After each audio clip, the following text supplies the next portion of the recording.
लोग हमारी बातों पे नहीं हंसते, ये लोग हम पे हंसते हैं। आपको नहीं लगता कि नए लोगों को भी आना चाहिए? जो अच्छा काम कर रहे हैं उनका क्या कसूर? नाम भी ज़ारा नूर है और आपने जो लिखा है जिस बारे में वो भी ज़ारा है। जब हम लिख रहे होते हैं वो तो मोस्टली पता भी नहीं होता। क्या चीज़ बहुत ज़्यादा ज़रूरी होती है एक राइटर को लिखने के लिए? ये कैरेक्टर है और यहाँ से अगर मैं देख रहा हूँ तो यहाँ पे ये हीरो नजर आ रहा है और अगर मैं यहाँ से देखूंगा तो ये विलन नजर आना शुरू हो जाएगा। दानियल जफर बहुत अच्छा परफॉर्म कर रहे हैं, तमकिनत क्या कमाल काम कर रहे हैं। किसी को जल्दी अरूज मिल जाता है और किसी को टाइम लगता है। नहीं, ये किस्मत की बात है। क्या अपडेट्स आगे आने वाली हैं?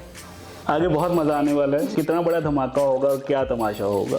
डार्क स्टोरी जो है वो हमारे व्यूअर्स बहुत ज़्यादा पसंद करते हैं। शायद लोग अपनी जिंदगियां लोगों की इतनी डार्क हैं कि वो स्क्रीन पे वो चाहते हैं कि यार यहाँ पे तो कम अज कम हमें कुछ मिल जाए। इसलिए मैं आप लोगों को रेकमेंड करूँगी और मैं आप लोगों को अच्छी चीज़ रेकमेंड करूँगी।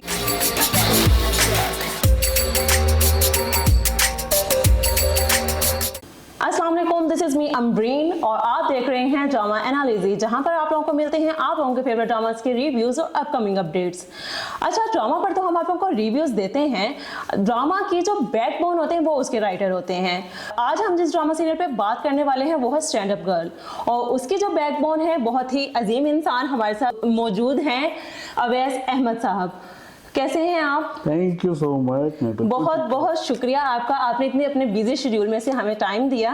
आपका बहुत शुक्रिया कि आपने इनवाइट किया। अच्छा, आपने स्टैंड अप गर्ल्स ड्रामा लिखा जो बहुत ही ज़बरदस्त है, मैं बहुत इंजॉय करके देखती हूँ वो। अच्छा, ये ड्रामा आपने लिखा, इसमें कॉमेडियन थे जी। तो कॉमेडियन को आपने कास्ट किया है। मुझे जहाँ तक लगता है कि आपने ये किसी कॉमेडियन को लेकर उसको माइंडसेट करके लिखा है, तो क्या ऐसा ही है?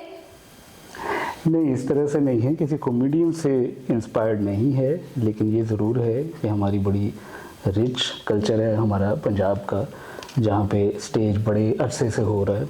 तो कोशिश ये थी कि हम उस स्टेज को जो शायद कहीं खो गया है, वो वाली हमारी अपनी कॉमेडी की रिवायत को वापस लेकर आएँ और उसको मर्ज करें हम जो आज की स्टैंड अप कॉमेडी जो आज की, और फिर दो जनरेशन्स जो हैं उनका आपस में मिक्सचर हो कि वो एक जो आज की कॉमेडी चल रही है और जो हमारे पास हमारी रूट्स से निकल रही है, उन दोनों को लेकर चलें।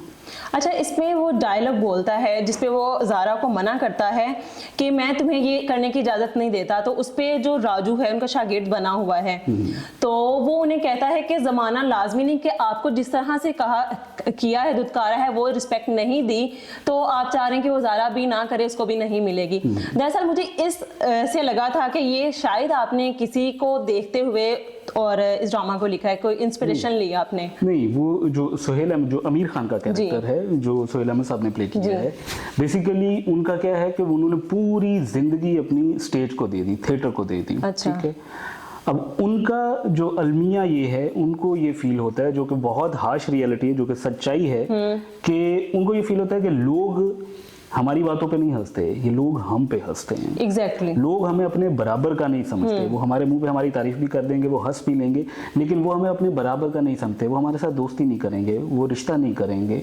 वो मुंह पे हो सकता है कुछ तारीफ कर दें, लेकिन वो उनके अंदर वो फियर है जो उन्होंने अपने पूरे कैरियर में देखा है। मतलब तो वो ये नहीं चाहते कि वो बच्ची जिससे वो गुजरे हैं वो बच्ची भी उसी से गुजरे। और दूसरा, एक काफी हद तक वो भी बात ठीक है जो उनके यहाँ ये है कि जो हमारा थिएटर होता चला आया है उसके अंदर अनफॉर्चुनेटली खवातीन को, और मेरे ख्याल में ये वसीम बुलबुला का या शायद सोहेल साहब का ही डायलॉग है जिसमें वो कहते हैं कि हमने अपनी माँ बहनों के लिए स्टेज उनके करने के काबिल ही नहीं छोड़ा। एग्जैक्टली ऐसा ही है। तो अब वो ये चाहते हैं कि हमारी अपनी बेटी जो है वो दोबारा वहां पे ना जाए, स्टेज पे ना जाए, तो वो उस माइंडसेट से आ रहे हैं जहाँ पे कि वो खड़े हैं, उनके पॉइंट ऑफ व्यू से वो बिल्कुल ठीक कह रहे हैं। तो ये किसी एक स्टेज आर्टिस्ट की बात नहीं है, ओवरऑल कम्युनिटी को, और ये बेसिकली बेहिसी है हमारी सोसाइटी की, जो उनसे महसूस होते हैं लेकिन उन्हें इज्जत नहीं देते, अपने बराबर का नहीं समझते। ये एग्जैक्टली ये फैक्ट है।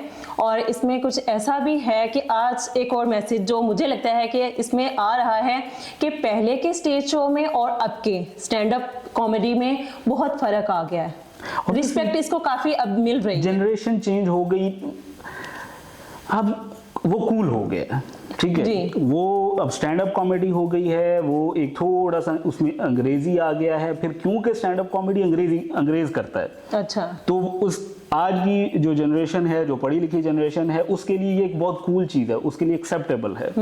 उनको लग रहा है कि हाँ ये एक अच्छी चीज़ है, लेकिन जो वो सारी उम्र करते हुए आए हैं उनके लिए वो एक बहुत ही ऑड चीज़। माइंडसेट उनका वो है ना कि जो हमारे थे वो हमारा है। अच्छा, इसमें ये आपने एक और ड्रामा लिखा जीवन नगर, उसमें भी आपको काफ़ी पजीराई हासिल हुई है, तो क्या उसमें जो मोस्टली कास्ट जो है जीवन नगर के वो इसमें भी हैं, कैरेक्टर्स जो हैं वहाँ उसमें हैं, इसमें भी हैं, और एक इसमें बहुत ही मजे की बात ये भी है कि राइटर भी सेम है, डायरेक्टर भी सेम है, तो ये क्या उनसे इंस्पायर हो गया कि वो ड्रामा बहुत अच्छा गया तो ये भी जाएगा, तो क्यों ना उनकी कास्ट ली जाए और ये सारा कुछ? इस तरह से होता है कि बेसिकली ये डिसीजन जो है वो प्रोडक्शन का, ये मेनली काशिफ भाई का, डायरेक्टर का जो है वो, तो वो एक टीम के साथ काम करते हुए वो कंफर्टेबल हैं, ठीक है। अच्छा, तो इस वजह से नॉर्मली आप देखेंगे कि वो जिन लोगों के साथ कंफर्टेबल हैं उनके साथ वो ज्यादा काम करते हैं, नजर आते हैं। तो आपको नहीं लगता कि नए लोगों को भी आना चाहिए, मतलब वो एक जिनके साथ काम कर रहे हैं उन्हीं को आगे लेके चल रहे हैं, तो दूसरों को भी मौका देना चाहिए था? बिल्कुल,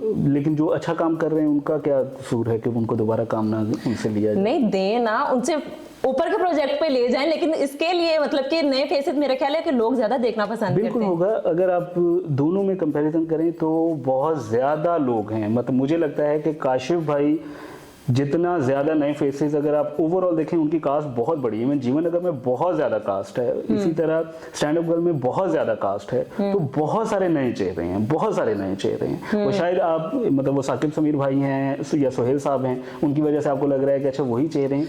अच्छा, इसमें आपने जो कैरेक्टर लिखा है वो उसमें जो मेन लीड रोल है ज़ारा नूर अब्बास, जो कि बहुत ही अच्छी एक्टर हैं, उनको दिया गया है और उनका नाम भी ज़ारा नूर है, और आपने जो लिखा है जिस बारे में वो भी ज़ारा है, तो क्या ये माइंडसेट था आपको कि ये ज़ारा को ही मिलेगा और यही नाम ही रहेगा इसका? नहीं, हमें जब हम लिख रहे होते हैं तो मोस्टली पता भी नहीं होता कि ये कौन कैरेक्टर प्ले करेगा, एक्टर कौन गाएगा। तो आप कोई सजेशन वगैरह देते हैं कि आप इसको ले लें? बाज़ दफ़ा हम सजेशंस दे सकते हैं, बाज़ दफ़ा डायरेक्टर पूछ भी लेते हैं कि अच्छा आप लोगों को कोई क्या इसके लिए सूटेबल नज़र आता है, और लेकिन ये फाइनल डिसीजन जो है वो captain of the ship director उनका होता है, और फाइनल वर्डिक्ट उन्हीं का है कि अच्छा इसके साथ जाना है। अच्छा, एक स्टोरी आप जब ड्रामा लिख रहे होते हैं तो आपके माइंड में क्या होता है, क्या चीज़ बहुत ज़्यादा ज़रूरी होती है एक राइटर को लिखने के लिए? राइटर के लिए सबसे ज़्यादा ज़रूरी, ये बहुत बड़ा एक टॉपिक है जिसको हम बहुत एंगल से देख सकते हैं कि राइटर के लिए ये कहानी लिखने के लिए क्या ज़रूरी है। ये भी कहा जा सकता है कि उसके लिए उसका पढ़ना, उसका देखना, अच्छा कंटेंट देखना और बहुत अच्छा पढ़ना ये बहुत ज़रूरी है, और देन उसका मुशाहिदा बहुत ज़्यादा होना ज़रूरी है, ताकि उसके पास, और फिर ये कि वर्ल्ड व्यू उसका बहुत बहुत बड़ा होना चाहिए, उसे बहुत एंगल से एक ही चीज़ को मुख्तलिफ एंगल से देखना आता हो कि ये यहाँ पे पड़ा है, हम यहाँ से देखेंगे तो कैसा लगेगा, और अगर यही मुझे इधर आके ये कैरेक्टर है और यहाँ से अगर मैं देख रहा हूँ तो यहाँ पे ये हीरो नज़र आ रहा है, और अगर मैं यहाँ से देखूंगा तो ये विलन नज़र आना शुरू हो जाएगा। उसके बहुत से मुख्तलिफ एंगल से एक ही चीज़ को देखना की उसके पास कैपेसिटी होनी चाहिए, या उसके एक एक्सपीरियंस होना चाहिए, ये चीज़ें हैं। अच्छा, आपने कब से लिखना शुरू किया? मैंने प्रोफेशनली मैं कंटेंट लिख रहा हूँ 2012-13 से, आपने तो काफी लंबा अरसा गुजारा है इसमें। और आपका जो सबसे पहला ड्रामा जो आपने लिखा था वो था जीवन नगर, जो कि बहुत ही जबरदस्त गया, और इसके बाद आपने स्टैंड अप गर्ल लिखा है। इसका भी कंटेंट जो आपने दिया है ना इसमें, वो बहुत ही हटके है बाकी ड्रामा से। कोशिश करते हैं जी, बिल्कुल हम कोशिश यही करते हैं, और कुछ इसमें क्रेडिट जो है वो सबसे पहले तो ग्रीन एंटरटेनमेंट को जाता है, तो उन्होंने इतना हौसला किया कि हम कुछ कोशिश करेंगे डिफरेंट चीज करने की, और उसके बाद सबसे ज्यादा क्रेडिट जाता है काशिफ निसार को जो डायरेक्टर हैं जी। और सबसे ज्यादा क्रेडिट उनको इसलिए भी जाता है क्योंकि उन्होंने हम पे ट्रस्ट किया और हमें फ्रीडम दिया कि जो आप करना चाहते हो वो आप करो। तो ये सबका क्रेडिट है, मतलब सिर्फ राइटर का नहीं, हमारा नहीं है। लेकिन जो एक बैकबोन होते हैं वो तो राइटर ही होते हैं, ड्रामा जो लिखते हैं।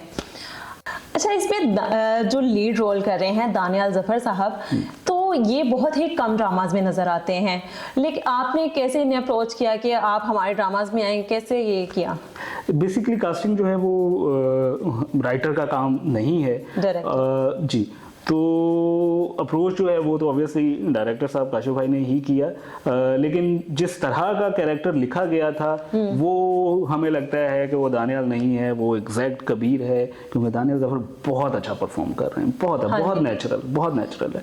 और इसमें मेरा ख्याल है कि जो सारे कैरेक्टर्स हैं वो सभी अपना अपना जो काम है बहुत जबरदस्त कर रहे हैं, इसमें कोई शक नहीं है कि तमाम, मतलब आप एक एक का नाम लेके आप कह सकते हैं कि सोहेल साहब हैं लाजवाब हैं, टीपू भाई हैं कमाल हैं, ज़ारा और दानियाल दोनों बहुत अच्छा कर रहे हैं। साद अज़हर, मतलब मुझे सबसे ज़्यादा तारीफ़ होती है जब साद भाई की तारीफ़ होती है, मतलब सबसे ज़्यादा अच्छा लगता है कि जब साद भाई की तारीफ़ होती है मुझे, कि यार ये लोग इतने अच्छे से काम कर रहे हैं लेकिन अब आकर उनकी तारीफ़ होना शुरू हुई है, लोग उनको उनके नाम से पुकार रहे हैं क्योंकि उनको काम अब मिला है उस लेवल का। मतलब आर्टिस्ट तो वो हमेशा से ही अच्छे हैं लेकिन उनको काम भी तो अच्छा मिले ना, तो इस वजह से मुझे बहुत खुशी होती है। साद भाई की अदील बहुत अच्छा कर रहे हैं, तमकिनत क्या कमाल काम कर रहे हैं, तो मतलब एक एक बंदा बहुत जबरदस्त जा रहे हैं।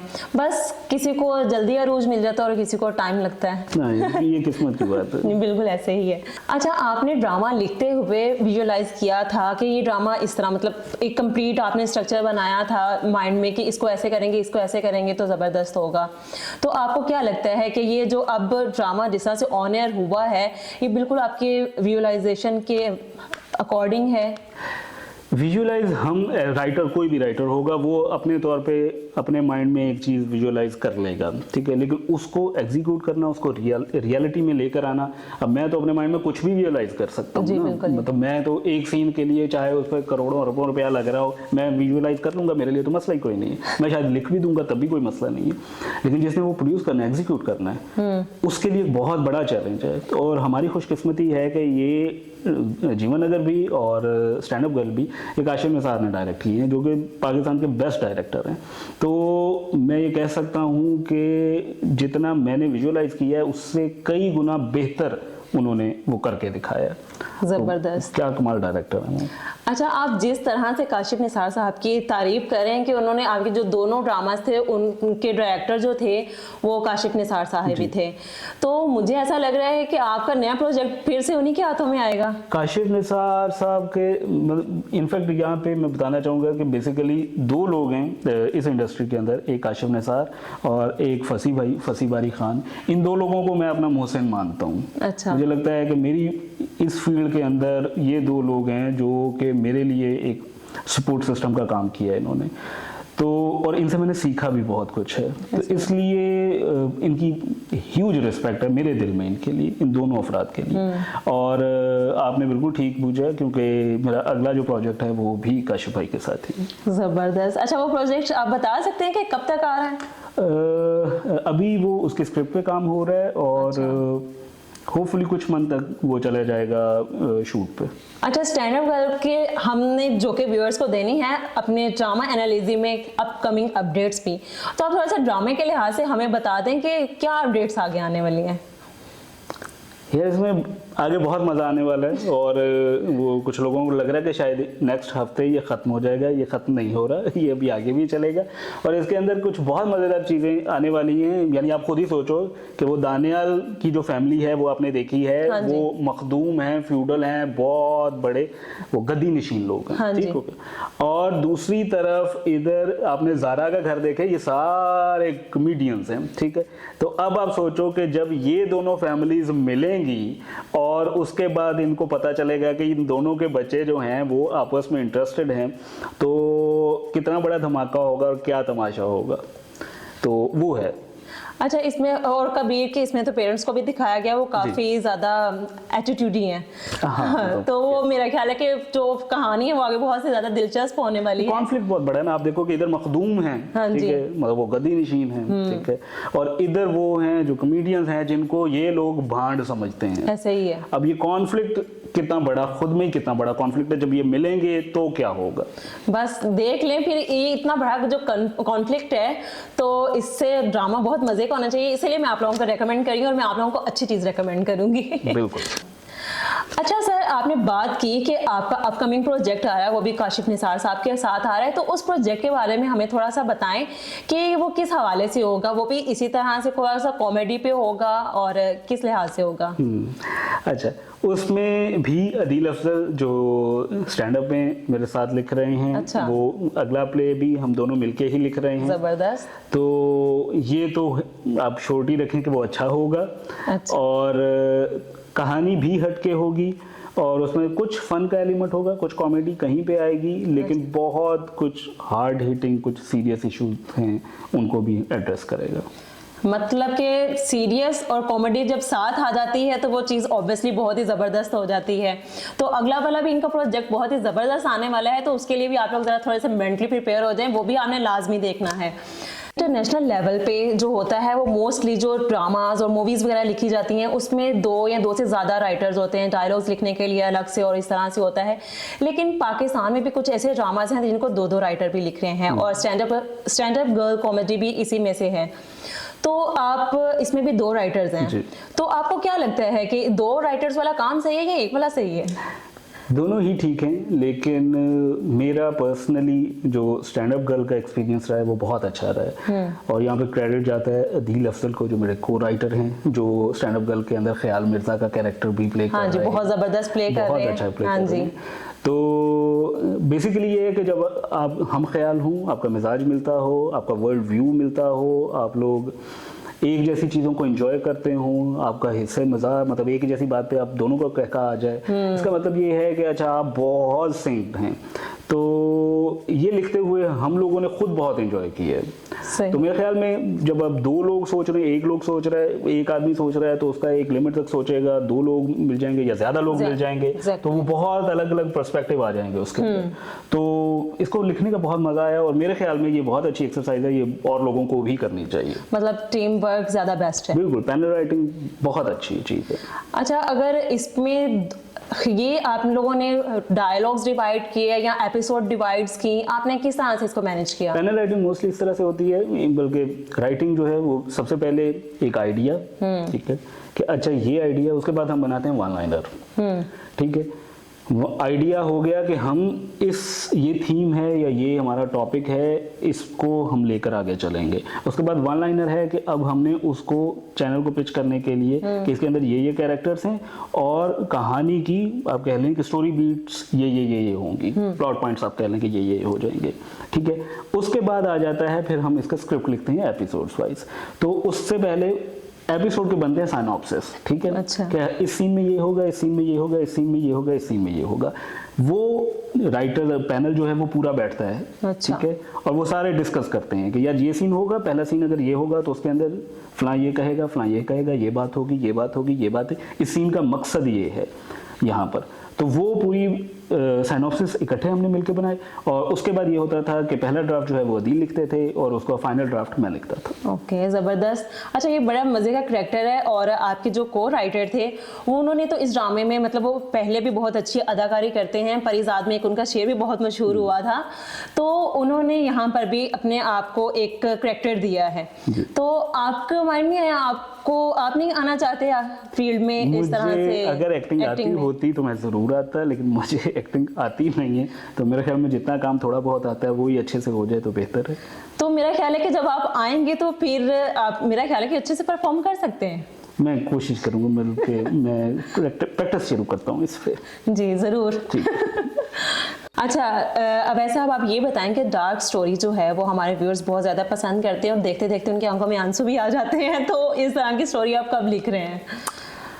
डार्क हमारे यहाँ एक्चुअली उतना काम डार्क कहानियों पे या डार्क कंटेंट उतना नहीं बन रहा जी। और शायद हमारे यहाँ उतनी प्रोड्यूसर्स राजी नहीं है अभी उतना डार्क दिखाने के लिए, और शायद अभी ऑडियंस भी नहीं है तैयार इतनी डार्क चीज़ें देखने के लिए। तो जब भी कोई मुझे कहेगा लिखने के लिए तो फिर ज़रूर डार्क भी लिखेंगे। ऑल्दो मुझे पसंद है, मुझे डार्क लिखना पसंद है, लेकिन हमारे यहाँ नहीं है, उतनी ऑडियंस नहीं है अभी। अच्छा, डार्क स्टोरीज होती है वो रियल बेस्ड स्टोरीज पे होती हैं, तो आपको नहीं लगता कि जो हमारे व्यूअर्स हैं वो इस चीज़ को पसंद करेंगे? एक तो ये कि डार्क लाजमी नहीं है कि वो रियलिटी बेस्ड ही हो अच्छा। चीज़, वो फिक्शनल भी हो सकता है। और व्यूअर्स होंगे, बिल्कुल होंगे, डेफिनेटली जी। होंगे जो उसको पसंद करने वाले होंगे। लेकिन अगर आप नज़र दौड़ाएंगे पिछले कुछ टाइम में या उससे भी पीछे, तो बहुत कम आपको चीज़ें मिलेंगी जो डार्क हिट हो रही हैं या जिन पे बहुत ज़्यादा व्यूअरशिप आ रही है, बहुत ज़्यादा रेटिंग आ रही है। और शायद कुछ है कि लोग घबराते हैं डार्क चीज़ से। मतलब बहुत सारे राइटर्स हैं जो बहुत अच्छा डार्क लिखते हैं, लेकिन लोगों की तवक्को होती है कि यार कुछ लाइट तो। शायद लोग, अपनी ज़िंदगियां लोगों की इतनी डार्क हैं कि वो स्क्रीन पे वो चाहते हैं कि यार यहाँ पे तो कम से कम हमें कुछ मिल जाए ना, जहाँ पे से मेंटली रिलैक्स हो देख हो के। जाए। तो शायद ये वजह है कि लोग नहीं चाहते डार्क। ओके। ऑल्दो कि एक है, एक सोसाइटी का एक तबका है जो बहुत पसंद करता है डार्क। अच्छा अवैस साहब, आपके साथ गुफ्तगू करके बहुत ही मज़ा आया। अगली एपिसोड तक के लिए हमें इजाज़त दीजिए। अल्लाह हाफिज़। Thank you.